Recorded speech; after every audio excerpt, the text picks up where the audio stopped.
আসতে পারি? আসুন। কে আপনি? আপনাকে তো ঠিক চিনতে পারলাম না। আমাকে আপনি চিনবেন না, আমি এখানে নতুন এসেছি।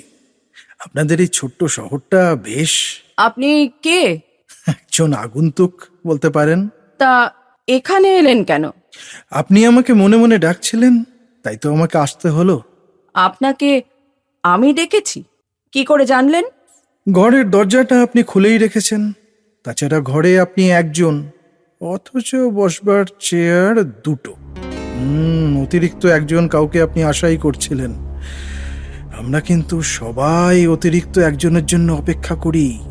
ভাগ্যক্রমে সে আসে, যেমন আজ আমি এলাম। বাহ, চমৎকার। বেশ গুছিয়ে কথা বলেন তো আপনি। ওটাই তো আমার ব্যবসা।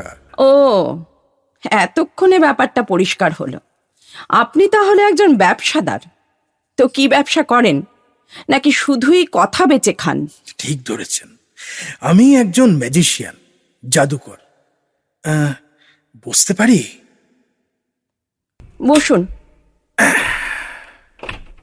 কি ম্যাজিক দেখান আপনি? আমার ম্যাজিক দেখানোর পদ্ধতি একটু অন্যরকম। কোনো রকম হাতের মারপ্যাচ নয়, সবটাই মন্ত্র দিয়ে। মন্ত্র দিয়ে জাদু দেখান? হ্যাঁ, অনেকটা সেই রকম। শেষ যেখানে দেখিয়েছিলাম সে দেশে বহুদিন বৃষ্টি হয়নি। মন্ত্র দিয়ে বৃষ্টি আনলেন? ঠিক তাই। আমার এই হাতের জাদুদণ্ডটি আকাশের যেদিকে তুলে ধরলাম, ঠিক সেই দিকে ঘন কালো মেঘ পুঞ্জীভূত হলো। আর তার কিছুক্ষণ পরেই সেই মেঘ থেকে মুক্তোর মতন সাদা সাদা বৃষ্টির কণা মাটিতে ঝরে পড়ল। এইসব আজগুবি কথা আপনি আমাকে বিশ্বাস করতে বলেন? না, বিশ্বাস করেন না করেন আমার কিছুই বলার নেই। আচ্ছা, এই যে বৃষ্টি আনেন, এর বিনিময়ে আপনি নিশ্চয়ই পারিশ্রমিক নেন? হ্যাঁ, নিশ্চয়ই। তবে খুশি হয়ে যে যা দেয় তাই আমি নিই। কাউকে অখুশি করে আমি কিচ্ছু নিই না। আপনি এখন আসতে পারেন। আপনার ম্যাজিক দেখার মতো মানসিকতা আমার নেই। ভয় পাচ্ছেন কেন? না, আপনার থেকে কোনো পারিশ্রমিক আমি নেব না। পারিশ্রমিকের জন্য নয়, আপনার কোনো কথাই আমি বিশ্বাস করছি না, তাই। বিশ্বাস না করাটা আপনার একটা রোগ। আপনি তো কোনো কিছুতেই বিশ্বাস করেন না। আপনি কি করে জানলেন? ম্যাজিশিয়ানদের অনেক কিছুই জানতে হয়। আপনি কি নিজেকে বিশ্বাস করেন? বলছি তো, করি না করি না করি না। শুধু শুধু রেগে যাচ্ছেন। আপনি কি কাউকে ভালোবাসেননি? হ্যাঁ, ভালোবাসা? সেসব তো স্বপ্নের কথা, কল্পনার কথা। আপনি স্বপ্ন দেখেননি? আপনি কল্পনা করেননি কোনো একটি পুরুষের কথা, যে আপনাকে ঘর দেবে, সংসার দেবে, সন্তান দেবে, বিনিময়ে নেবে শুধু আপনার ভালোবাসা? কে আমাকে ভালোবাসবে? আপনি তো একজন ম্যাজিশিয়ান, এত কিছু জানেন, অথচ এটা জানেন না, একটা অসুন্দর মেয়েকে কেউ ভালোবাসে না। বুঝতে পেরেছি। আপনার এই কথার জন্ম নিশ্চয়ই কোনো আঘাত থেকে। আমি ব্যস্ত, আপনি এখন আসতে পারেন। আপনি কিন্তু এড়িয়ে যাচ্ছেন আমাকে। আসলে নিজেকে এড়াতে চাইছেন। আপনি বেশ সহজে বুঝতে পারেন, তাই না? আপনি নিজেকে অসুন্দর ভাবেন কেন? সুন্দর নই বলে? কে বলেছে আপনাকে? জানালাটা দিয়ে একটু বাইরের দিকে তাকান।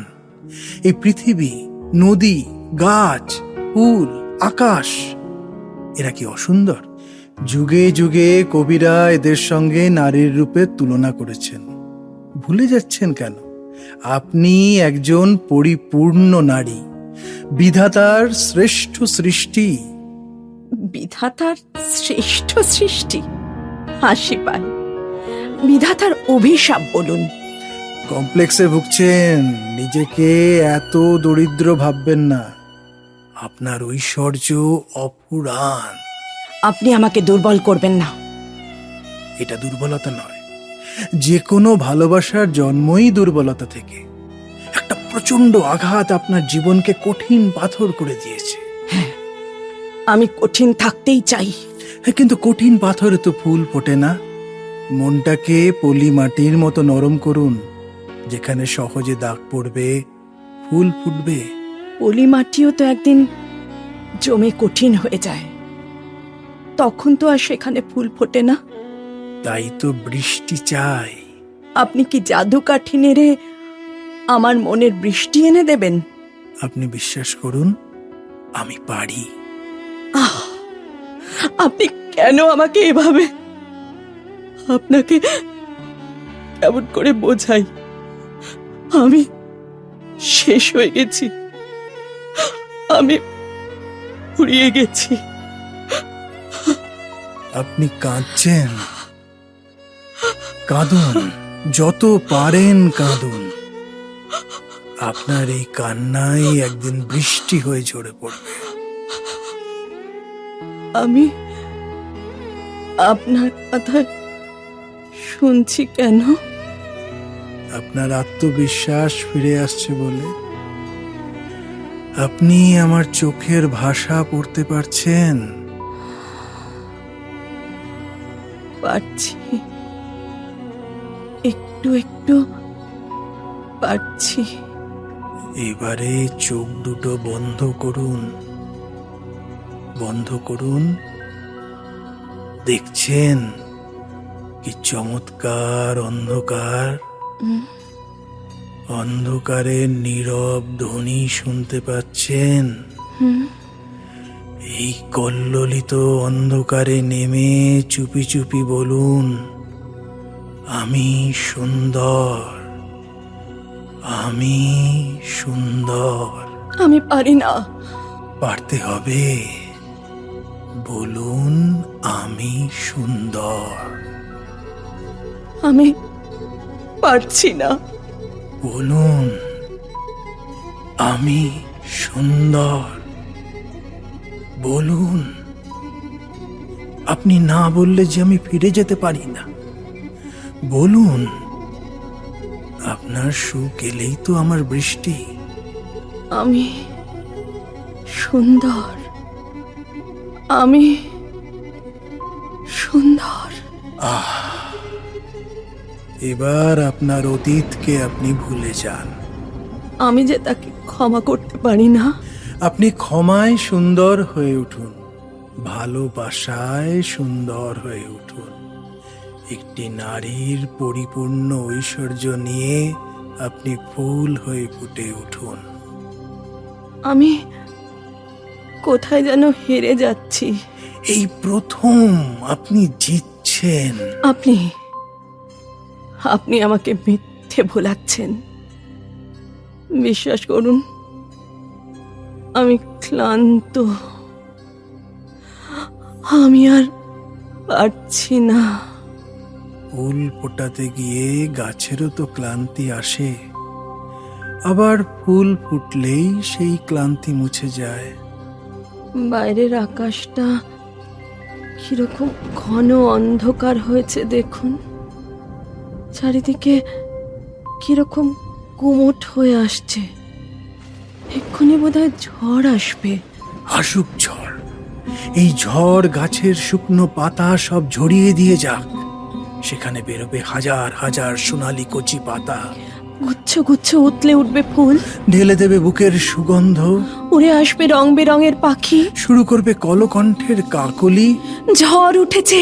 কোথায় জানি না, বাইরে, অন্তরে, সর্বত্র।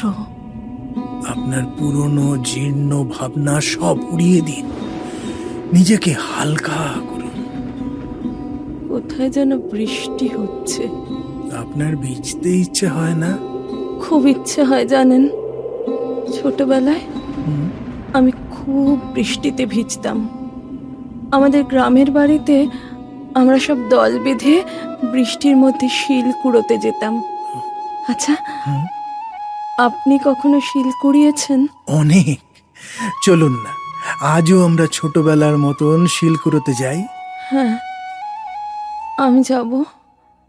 বৃষ্টিতে ভিজে আমার সব গ্লানি আমি মুছে দেব। আমাকে আপনি নিয়ে যাবেন? আমার হাতের দিকে তাকান। মুক্তোর মতন এক ফোঁটা জল আপনার চোখ থেকে আমার হাতের উপর গড়িয়ে পড়ল। এই আমার পারিশ্রমিক। আমি তাহলে বৃষ্টি আনতে পেরেছি বলুন? আমার বুকের মধ্যে কিরকম করছে। মেঘের ডাক, বুঝতে পারছেন না? আমার কাজ শেষ, এবার আমি যাই। আপনি কে? বললাম তো, জাদুকর। কোথায় যাবেন? জানি না, হাঁটবো। হাঁটতে হাঁটতে আবার যদি কেউ বলে বৃষ্টি এনে দাও, সেখানে আবার থমকে দাঁড়াবো। আপনি চলে গেলে বৃষ্টিতে একা একা ভিজতে কি আমার ভালো লাগবে? আপনার ঘোর এখনো কাটেনি দেখছি। জানালার দিকে তাকান তো, কোথায় বৃষ্টি? শুকনো খটখটে রোদ। তাই তো, কিন্তু মন যে আমার বৃষ্টিতে একেবারে ভিজে গেছে। ওটাই তো আমার ম্যাজিক। আপনি আমাকে শেখাবেন? খুব সোজা। আমার ম্যাজিকের মূলধন আত্মপ্রত্যয়।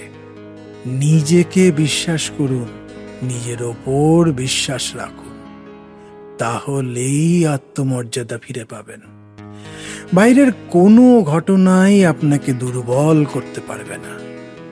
বিশ্বাসের অভাবই চরিত্রের দৃঢ়তা নষ্ট করে। আপনি আমাকে সঙ্গে নেবেন? এই পথে তো কেউ কারোর সঙ্গী হতে পারে না। ঝড় মেঘকে উড়িয়ে নিয়ে যায়, তা বলে কি ঝড় মেঘের সঙ্গী হতে পারে? মেঘ যখন পরিপূর্ণ হয়ে বৃষ্টি হয়ে ঝরে পড়ে, তখন তো পাশে ঝড় থাকে না। আর চলি, নমস্কার। আপনার জাদুদণ্ডটা? ওটা ওটা আপনাকে প্রেজেন্ট করলাম।